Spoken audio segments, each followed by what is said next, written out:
people of the internet. This is Jalopiko the Prop Maker back again with another video. My first LARP event is coming up and I need to gear up, so I thought now would be a good time to make a video showing you how to make a foam sword for LARP in a style. I don't know if this style has been done before, but I just thought I'd make it anyway. And I'm going to call it a pseudo-boffer because it's done with a boffer style construction, but it's going to be much more streamlined. You'll see what I'm talking about later on, but for now let's just get right into it.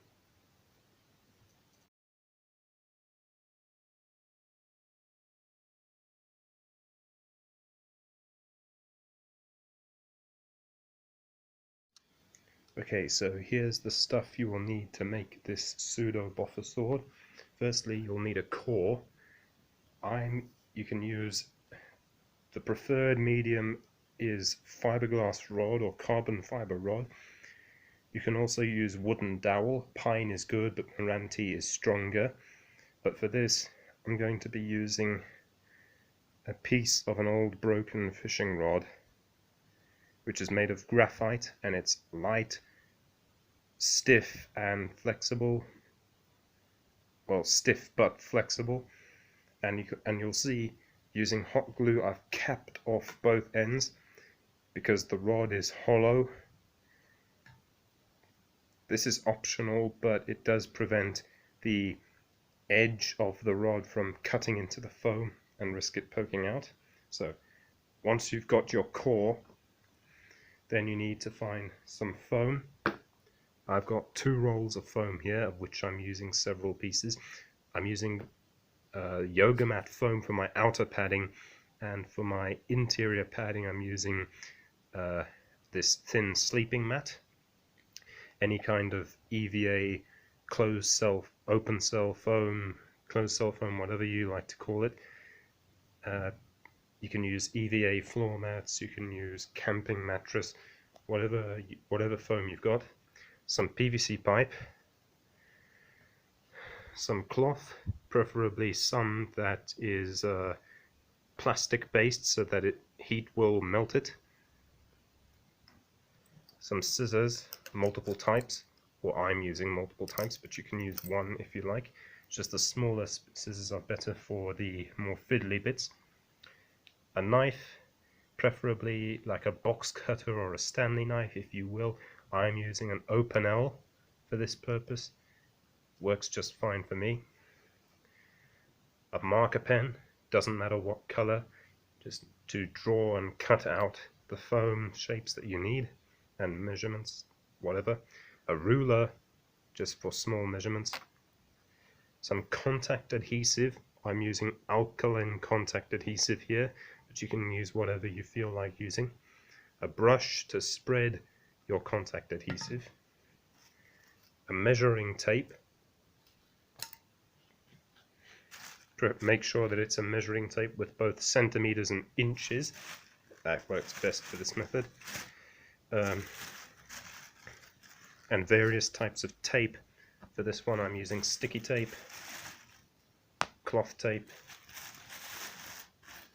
masking tape or painter's tape, and duct tape. So that's all the materials. Oh, and later on we will be needing either some vinyl or leather, but we'll get to that when it comes.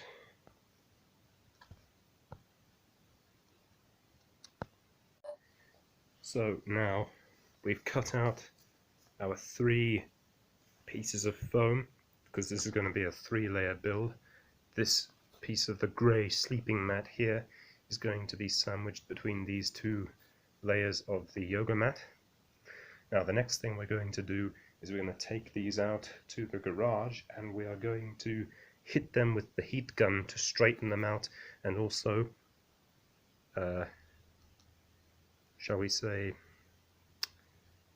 I can't figure out how to say it, but make this texture on the yoga mat less visible. That's optional because it's going to get covered up with with duct tape later, but I like to go neat, so I'm going to remove the texture with the heat gun. You can also use the sander to remove the texture, but that removes material as well, and you don't want to remove too much material, so I'm going to use heat gun. And if you are going to use the heat gun to lessen the texture in the foam, be sure to wear a mask, because most substances, when they are heated up, they tend to release noxious fumes. With our 3 pieces of foam being their desired flatness now we're going to take our core and sit it on top of the center piece of foam. I'm going to mark where we're going to cut a groove into the center piece of foam so that the core can sit comfortably in it when we start construction. Now make sure when you're doing the marking for this that the tip of the core is sitting 2 inches away from where the tip is going to be. That's very important, 2 inches. Now, with the groove cut into the central piece of foam, now we can glue it in place.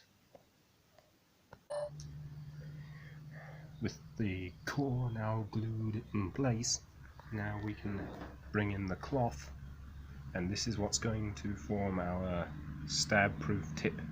We're going to line the inside of the foam here and glue it firmly in place so that upon impact, upon thrusting or whatever, the core cannot poke through the foam.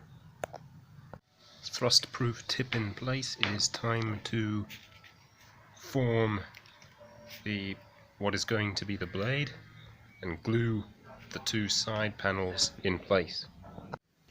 With all the foam pads in place, I must now fine-tune the shape so that I can add the edge bevels, and I've also put the masking tape here on where the handle is going to be so that I can slide on the PVC pipe. We're using 2 kinds of PVC pipe here, 2 thicknesses. We're using this 10mm and we're using this 1/2 inch, and that's going to go one over the other. I'm going to put this one's going to go on top of here, then I'm going to put painter's tape on here and put this on top of that, and it's all held in place with hot glue. But right now though, I'm going to take this to the band sander and clean up these edges. So here we have our 2 pieces of PVC pipe plus a third, which I failed to mention earlier, sorry about that. But it is an inch wide stock, and it has had one end flattened with the heat gun and the 2 wood planks. This is so that we can accommodate the pommel. You'll see what I'm talking about later. So I've got the edges neatened up and I've rounded off the tip. I could stop there, but as you can see I've marked the edges and I'm going to put on some edges. First I'm going to start by roughly cutting them in form with a knife and then smoothing them out with the belt sander. So those are the edges nicely on there. And let's do the belt sander. Now it's time to fit all of the pipes together so that I can get them on there and we can begin final construction. So we've got the blade and we've got the handle. Now time to begin final construction. So the sword is now constructed and I can start to coat it in tape. If you are familiar with boffer construction, then I don't need to go into too much detail regarding this part. Oh, hi Toffee. So here's the sword.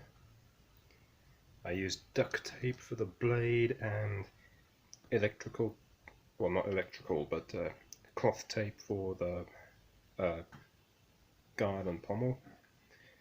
Now I just need to wrap the handle. You can use either vinyl or leather. We shall see.